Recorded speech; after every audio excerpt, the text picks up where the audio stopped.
تو اپنے پروردگار کے نام کا ذکر کرو اور ہر طرف سے بے تعلق ہو کر اسی کی طرف متوجہ ہو جاؤ۔ وہی مشرق اور مغرب کا مالک ہے، اس کے سوا کوئی معبود نہیں، تو اسی کو اپنا کارساز بناؤ۔ اور جو دل آزار باتیں یہ لوگ کہتے ہیں ان کو سہتے رہو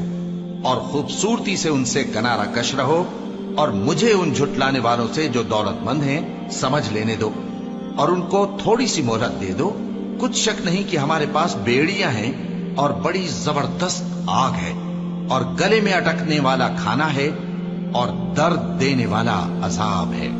جس دن زمین اور پہاڑ کانپنے لگیں اور پہاڑ ایسے بھربھرے ہو جائیں گے جیسے ریت کے ٹیلے، اے اہل مکہ، جس طرح ہم نے فرعون کے پاس موسیٰ کو پیغمبر بنا کر بھیجا تھا، اسی طرح تمہارے پاس بھی محمد صلی اللہ علیہ وآلہ وسلم ایک رسول بھیجے ہیں جو تمہارے مقابلے